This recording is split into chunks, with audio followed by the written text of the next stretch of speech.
Okay. So we host the Fueling Creativity and Education podcast.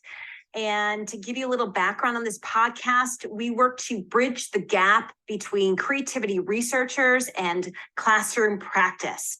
So our target are intellectually curious educators who want to engage or apply evidence-based research in the classroom. So we're going to show you some of the people that we have interviewed. And since we have such a small group, we'll play a little game. Are you ready? Here's the game. Oh, go ahead, Matt. Well, there's just some stats that we have on the podcast. So we're very close to 100 episodes. We're looking forward to hitting that 100. We've conducted 63 interviews so far, and they're interviews, as Cyndi said, with researchers, practitioners, scholars, and some incredibly passionate educators and administrators. And then Cyndi and I have also worked to try and make this a podcast that is representative of different perspectives and views on this topic. So we're very proud that we've been able to have guests that represent 9 different countries, and I believe all of the continents outside of Antarctica. So we should probably check out one of the science stations at some point, Cyndi. Yes, we definitely should.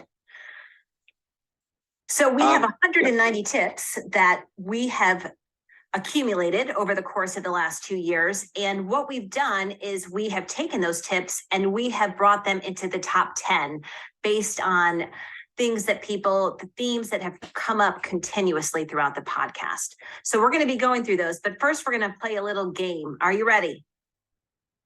Okay. Matt, maybe we shouldn't do this in the chat. Maybe we can just do this as a group. Yeah? I'll still post the questions in the chat though. Okay. So out of these creativity researchers that we've interviewed, this is the first page, whose primary research focuses on the topic of serendipity? Put your answer in the chat. Who focuses on serendipity?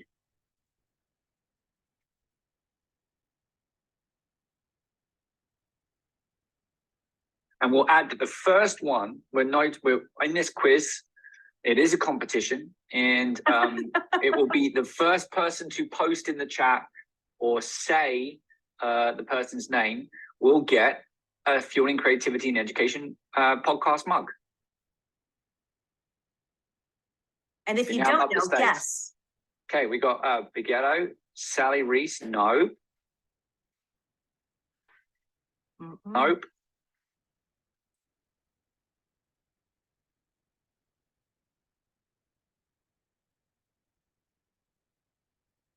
Wendy, yes. Yay, good job. All right. Yes, Wendy Ross has an episode on serendipity and creativity. So our next question, are you ready? This is our next group of researchers we've interviewed. Who is the head of the University of Georgia's Torrance Center for Creativity and Talent Development? We've got it. Mario again. Okay. Mario, nice job. Where did he put it? Oh, in the chat. He did it before you even put the word in. That was fantastic. I know, now everyone's almost everything. Fantastic. See, there's people right now, Mario, that were hoping that you didn't actually get into the presentation. They're now envious. Okay, so our next page, we've interviewed administrators, people who are principals and directors of programs. And here's the question for this page. Who is the principal out of these 7 people of 2 schools? Who is the principal of 2 schools? It's not Donna, not Teresa. Teresa was a superintendent.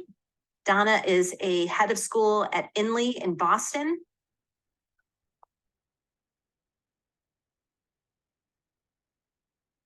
Is Mario playing nice? Wants to give everyone else a chance? And also, this episode hasn't been published yet either. Yes, but we have had him on the podcast before. We have. So take a guess. Not LaBanca. Keep guessing. Colburn, yes, Dr. Colburn Atwell is the head of school at 2 places in the United Kingdom. All right, next question. These are our educators that we've interviewed. Who is the educator who developed a passion for microphotography and bugs?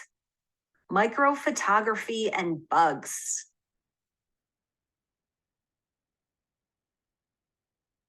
Not Juliet.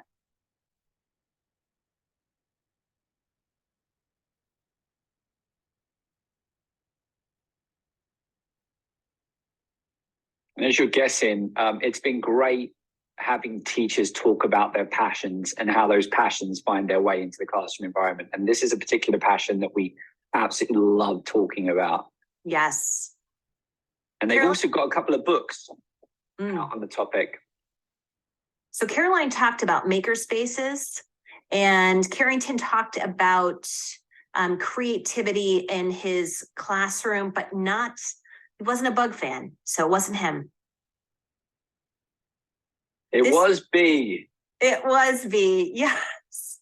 Mario, have you listened to our podcast episodes? Yes, awesome. Okay, our next set of educators, actually one of them is in this room with us, Lola Schnapp. This question is not about Lola, but who is the educator that wrote a book with Ron Bagetto? And this book was titled My Favorite Failure. Who wrote a book with Ron Bagetto?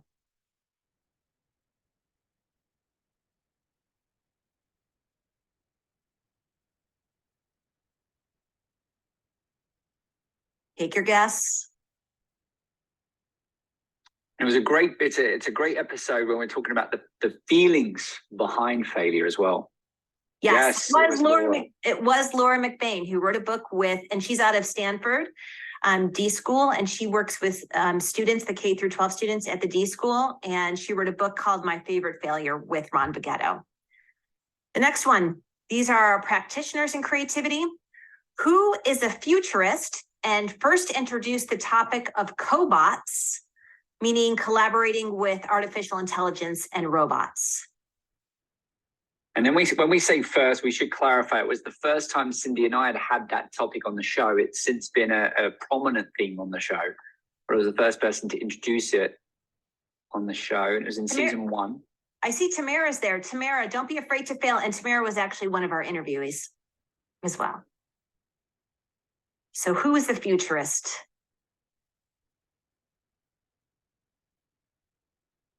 And if you're going to guess, I would say, actually, this person looks like a futurist.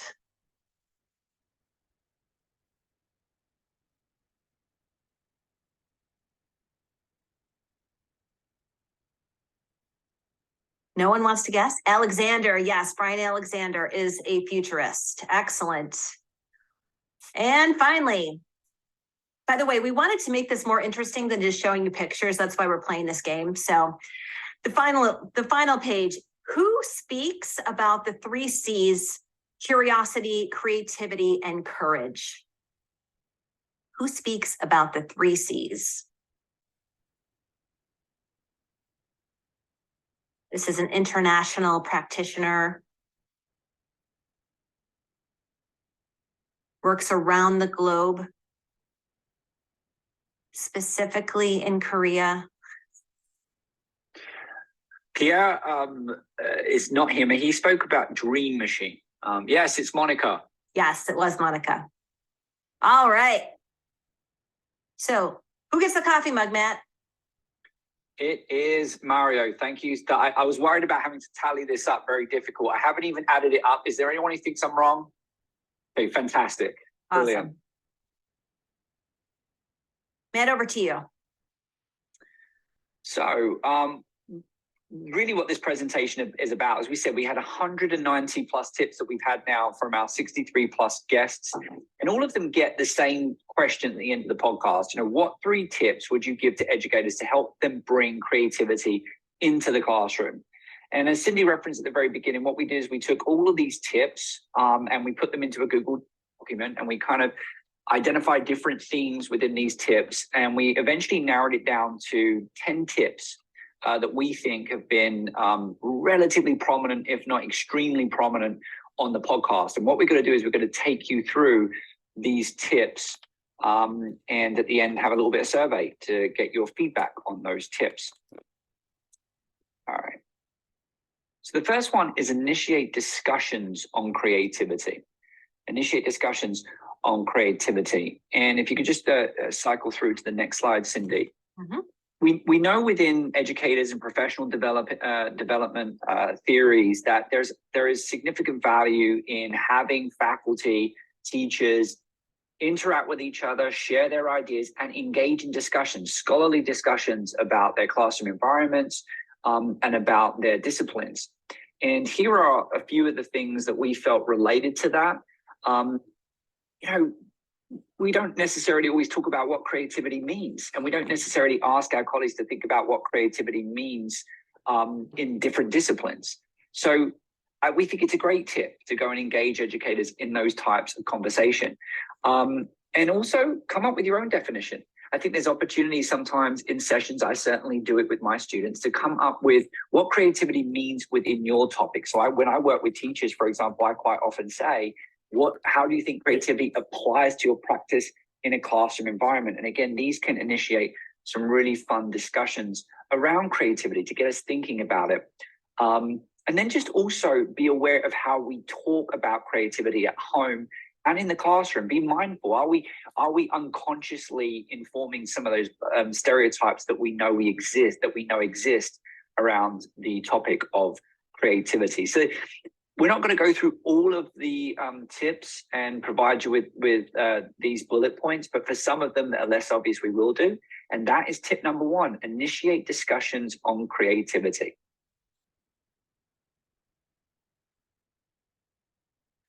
The next one is model creative behavior. And we feel that this doesn't need a significant explanation of what that means. Obviously, we're primarily looking at the teacher modeling creative behavior, and this has been very prominent throughout the podcast series. So modeling creative behavior, everything you associate with that is most likely the conversations that we've had on the show. So our third tip was around building relationships, and there were lots of pieces of information and tips that our guests provided us around building relationships between teachers, building relationships with your administration, building relationships with parents, and most importantly, building those relationships with students. That in order to be creative in the classroom, you really had to focus on building those relationships. The next one we looked at, building inclusive relationships. So here are a couple of examples. Don't do it alone. Find that kindred group of educators to help you with those crazy ideas for support. That trust-based mentor relationship and how important it is in the classroom, and being inclusive and finding a way to reach every single student. And I think this is something that is coming out more and more in the literature, that we need to find ways to reach every single student. Our next tip is around being open-minded. And this is something actually, Matt and I spent a lot of time talking about open-mindedness. And when people ask me, if you could give someone one tip to be more creative, I always say you have to be more open-minded. So the way this manifested itself in the responses from all of our participants was they talked about being open-minded to our students and their new ideas, being open and willing to change, even modify very small in very small ways, how you might give assignments or how students might execute assignments, and just being open to other people's ideas and feedback, because so often we're closed-minded to some of the things that happen inside the classroom. So really trying to keep open. The next one is design for creativity. There has been so many wonderful tips centered around, I think, traditional instructional design. The idea of designing activities that promote project-based learning, designing activities where there's opportunities for students to ask questions, follow the curiosity, and then also designing for creativity sometimes where you're actually specifically trying to organize students to think in a particular way or approach a problem in a particular way. So we felt like it kind of fell under this idea of designing for creativity, being deliberate in your instructional design approach. So some of the bullet points we have here is creativity emerges when there is some sort of framework. It's important to learn how to design activities that provide a framework and give children the freedom to complete that framework in different ways. So making sure there's different modalities, for example, the output might not necessarily, everyone has the same modality to which they're expressing that knowledge.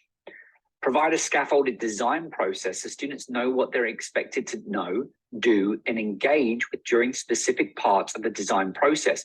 So again, you might engage in a project-based learning environment, but then you also have to make sure you're designing in a way that allows students to perhaps work independently or with support through the design process. What aspects do you want them to work completely on their own in isolation? What aspects might you need to coach them through? So thinking about the process as well as the product. Look into your lesson plans and see how you can implement the creative process each day, not just once in a blue moon. So then thinking about designing for creativity of the period of an entire semester, making sure that you're trying to provide opportunities where some type of creativity is being promoted in each of your lessons or throughout the day. And this was a theme really prominent, not just in the first season, but interestingly among researchers, practitioners, and teachers, is this idea of starting small. And it's certainly something that I talk a lot about in my work. You know, we know, for example, there's constraints around time. We know that we don't always have all of the resources needed, but there are typically small changes, small modifications, small things that we can do within a classroom environment that can have a really big impact when it comes to cultivating and teaching creativity in the classroom.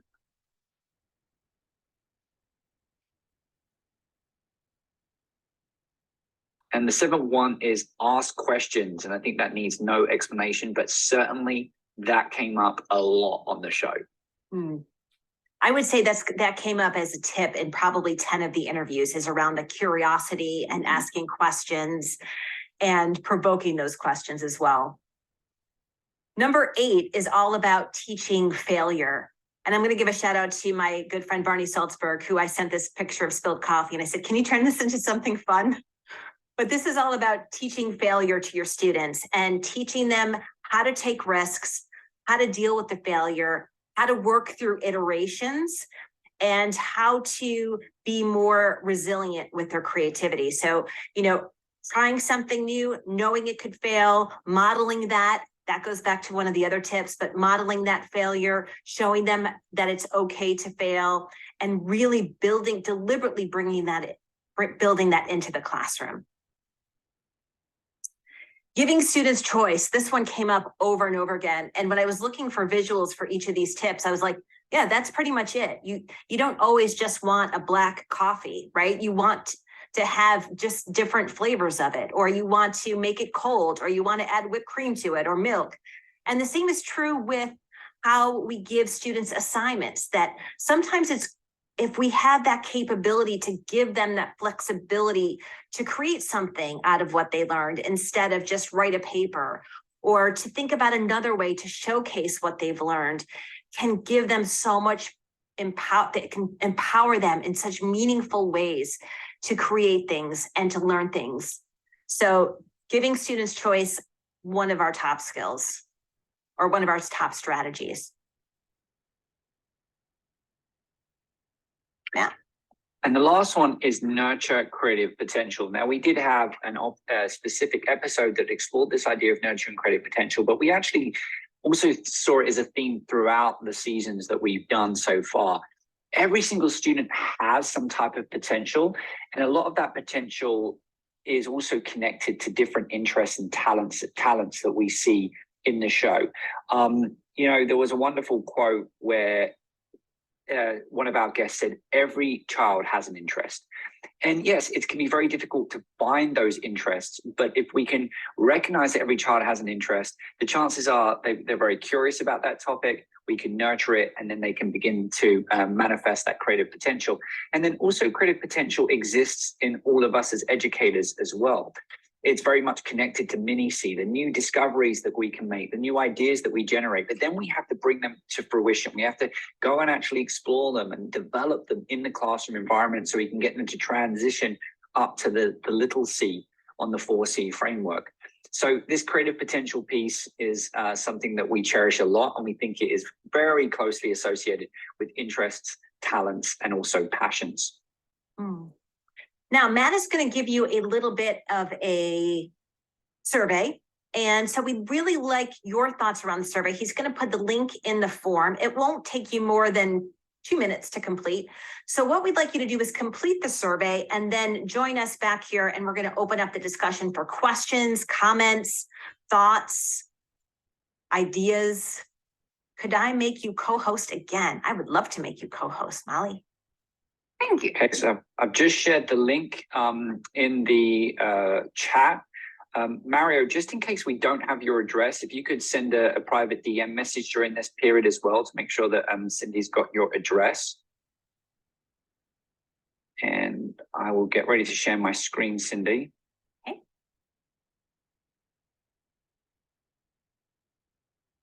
And Cyndi, I think we did pretty good catching up on time. We took a 45-minute presentation and turned it into 30 minutes. Well, we sort of buzzed through everything. So that's why I want to make sure we have time for questions. If anyone has any questions, we're happy to stay. Matt's got to run off to a class at 2 o'clock, but I'm happy to stay.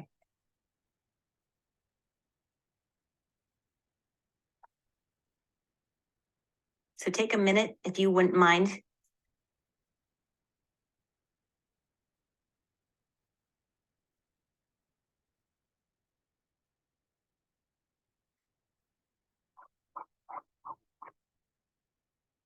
You know what we should have done, Cyndi? We should have had all of the 10 tips up on the screen at this point, all on one slide. I might be able to do that. I'd be impressed if you could do that. I would be impressed with myself if I could do that. I mean, we've literally built this presentation, you know, in front of everyone today, given all the challenges we had. That's impressive. We're testing that failure piece. Yes, we are. On the show, we've always been joking around about some of our failures that we do during the show, asking the wrong questions, getting the wrong seasons, about just keeping them in to, you know, practice what we preach. Molly's shaking her head, Cyndi, saying we should do that. It just sounds very familiar. Teaching after every class, pretty much. Oh, well done.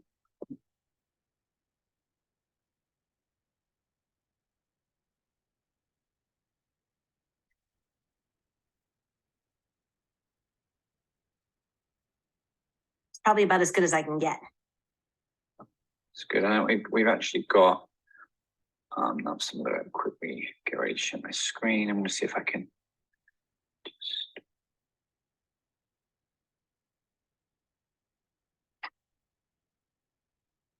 Thank you, Mario. Tamara will be in touch.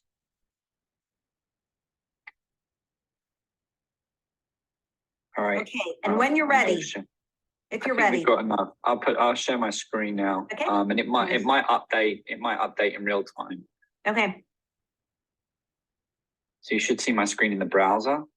Sorry, my browser in the screen. Yeah.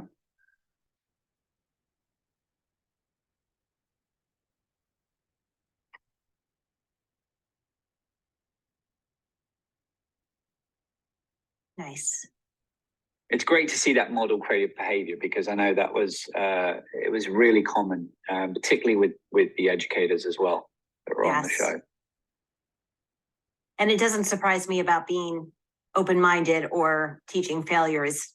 I mean, but although I look at all of them, Matt, and I'm like, all of these are really important. So I know.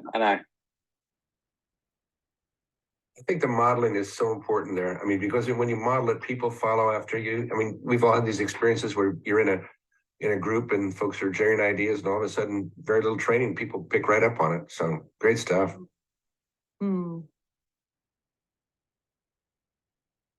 Wonderful. So what we would like to do now is we just want to open up the floor. Matt, would you mind stopping sharing your screen? Yes. And are there any questions? We'd love to know any guests that you'd like to see or anyone that you would like to see on the podcast that we haven't had yet. Oh, there's Ruth Richards. Hi. Oh, wait, I can't hear you. It's been very hard to get in here. I think you have other admirers who are still trying, Cyndi. Yeah, I want to compliment you for having the failure part. I just put that in a talk myself, and that's a hard one for some people to understand. We got to make lots of mistakes. The more, the better. Yes. And I think it's one of the most vulnerable places to be as an educator. Is to showcase your failures and to help your students feel comfortable with the failure. And I think that's something Matt and I spend a lot of time talking about, the failure piece inside the classroom, because, you know, especially for me, I'm a lover, right? I want everyone to feel happy. If for those of you who have been my student, which there's a lot of students in this room, you know that I really want everyone to enjoy the learning experience, right? But there's also something that comes with that around it's got to be uncomfortable at some points, right? Because it's the discomfort of learning something new. So if I can add to that, yes, on please. 2 of your things, Matt. So the modeling and the open-mindedness too, and the teaching failure. I'd like to commend Molly, whom I've just been seeing a lot more of than you, trying from the screen for lost souls. Finally needed. Yay. Yes, but you were modeling in the most delightful way what to do when you're lost and nobody can figure it out, and let's try. I mean, I'm serious. So I kind of thought it might be better to just stay with you all, but you escaped. So sorry, Cyndi, nothing intended there. Oh, we are. Not at all. Not at all. So what else? Finally, it worked. It finally worked. And I see Joe raising his hand. Hi, Joe. Hi, Cyndi, thank you. So I had an experience, my first, it was actually a grad school course in creative collaboration and innovation. And I think, you know, the experience was great for me. It was a huge learning experience, lots of experimentation. The biggest challenge I had was sort of not in the course per se itself, but the container of the course was at an institution where the kids are conditioned. I got to get a certain grade. Got to get it right. Yes. So they were in this mindset of getting it right or wrong. And so my feedback was like, you know, it was not right or wrong. So I'm trying to teach this, but the container for the course, yeah, I said, I think it just created some tension. So how do you shift the mindsets? How do you get the larger container to adopt the mindsets you just described? Matt, you want to tackle that one? I think a little bit of it centers around the tip. I think it's tip number 8 around design for creativity, or maybe it's tip number 7.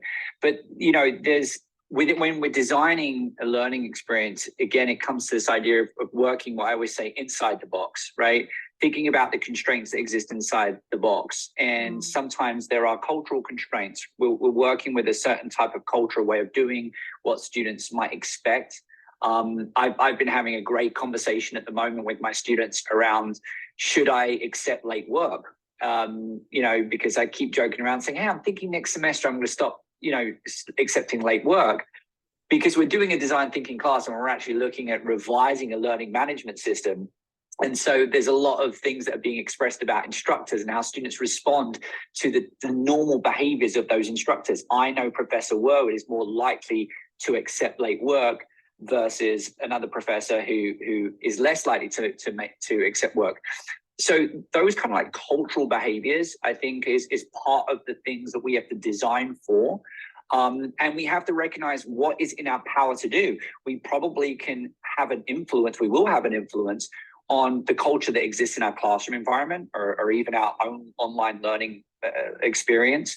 But then there are also larger norms that exist within the building, the university, the school, that are a lot more challenging to take on.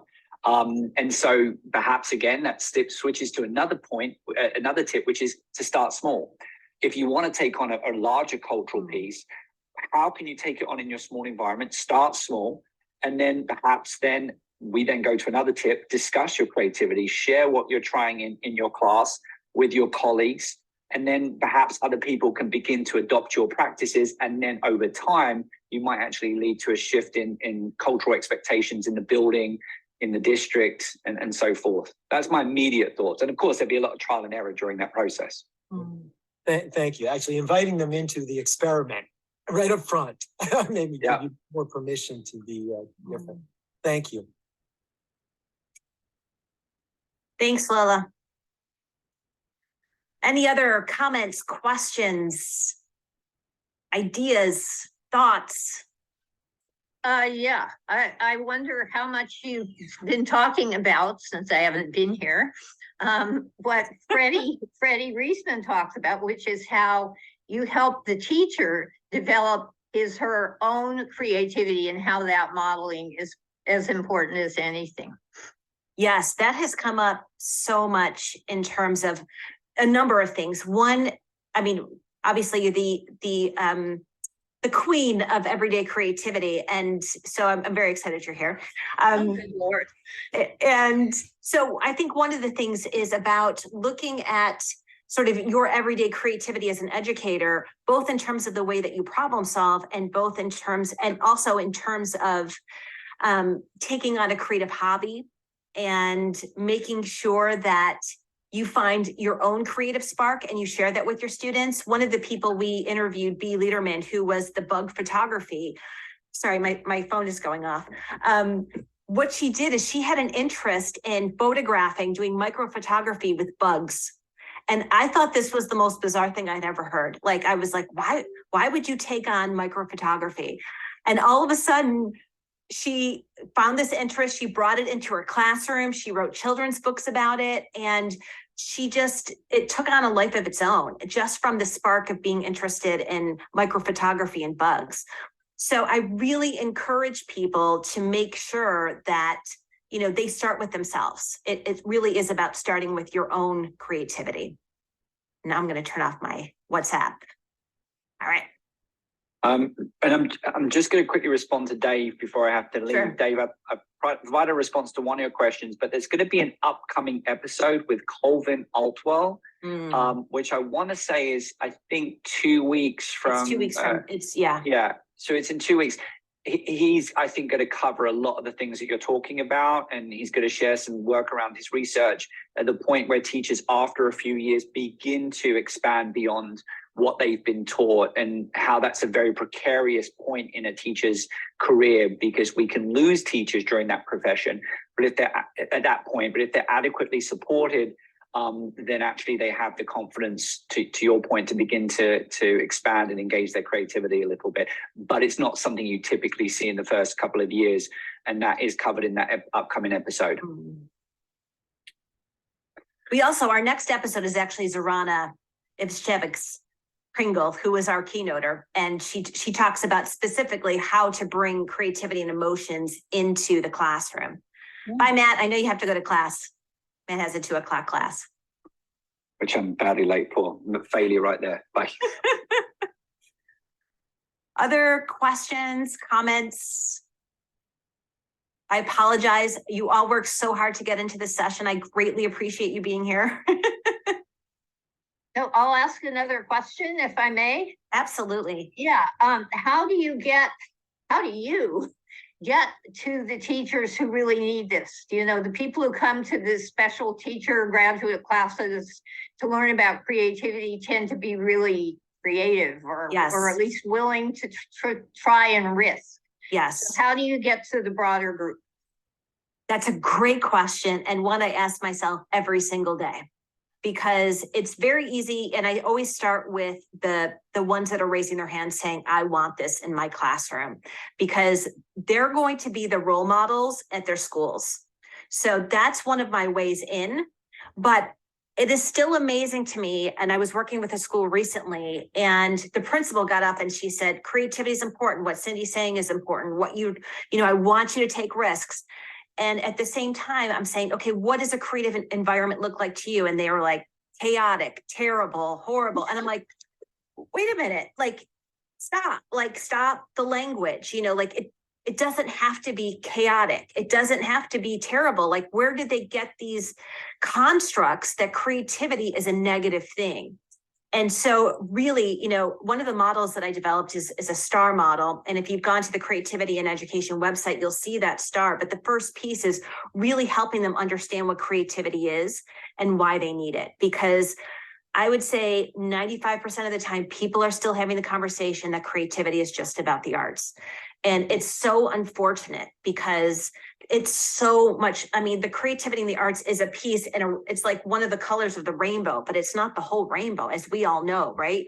But there is such a misconception around what creativity is. And the fact that most educators don't even see themselves as creative. I'm like, look, I always say that the first thing I say is, if you were not creative, you would not be able to be a teacher. You just wouldn't survive, because teaching, all it is problem solving.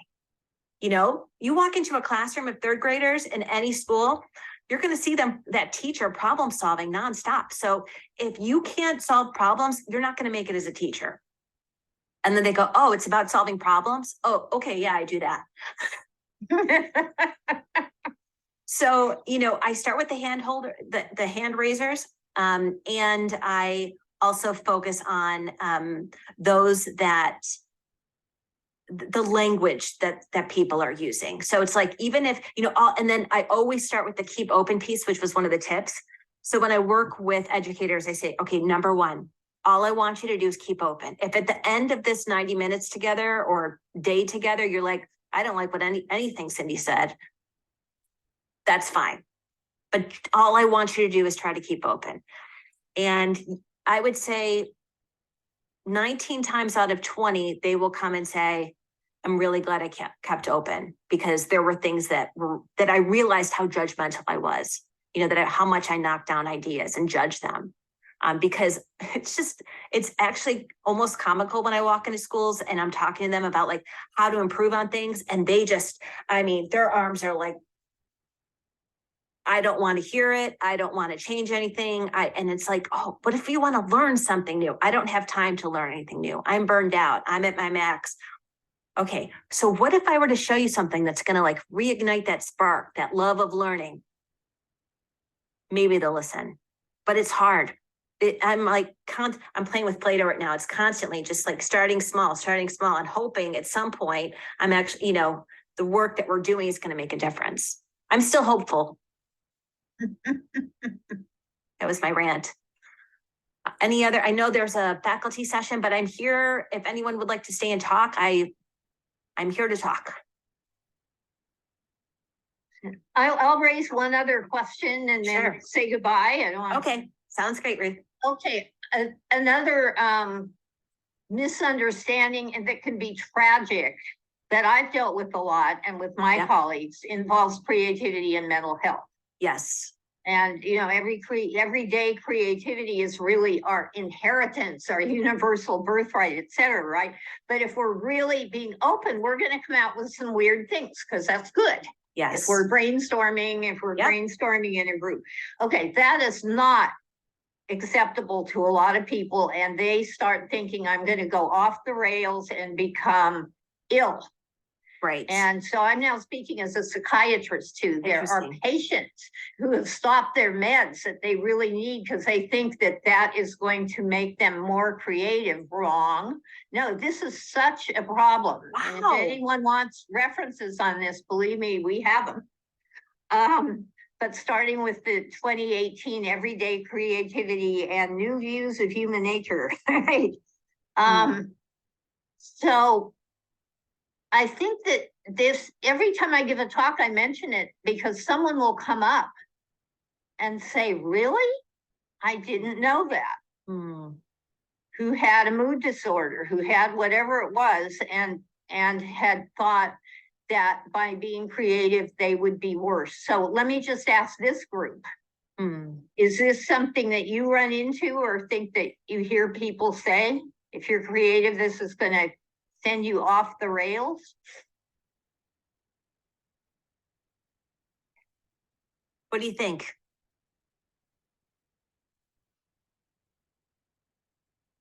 And I'll go on about this, right? Because we also deal with nonlinearity, with chaos theory, which is not about randomness and disorder. It's about a deep order. And being creative is the balance. I'm not telling you anything. It's the balance of having that insight and having our executive functions to use it. It is very much healthy. It's why it's resilient. It's why we have arts therapy and lots of, but I think that is a real misunderstanding that continues for a lot of people. So that's my rant. I don't hear that, honestly, I don't hear that much in the education space, but I do hear about it being chaotic, that I don't want a chaotic environment in my classroom. Okay, That, thank you. Order, and I need order. Feels very Matilda-ish, but thank you so much. Thank you very much. A pleasure. It was a pleasure having you in the session. Thank you. Thank you. It's a pleasure to be here. Have a good day, everyone. Thank you. You too. Anyone else have any questions? Lena, it's nice to see you. Cyndi, I posted one, which Sure. again, we could pick up maybe after, but how to grade when teaching creativity, when grading is important in the school. You have to provide a whole metric of how you're going to grade the course. And So are you asking like an assessment? What does an assessment look like? No. Like if I have a lot of, this was a grad school course, so there was about 12 or 15 once a week for 2.5 hours. But the grade was really important. So they wanted to know up front, what's the metrics? How do you grade? And did I get it right? Did I get it wrong?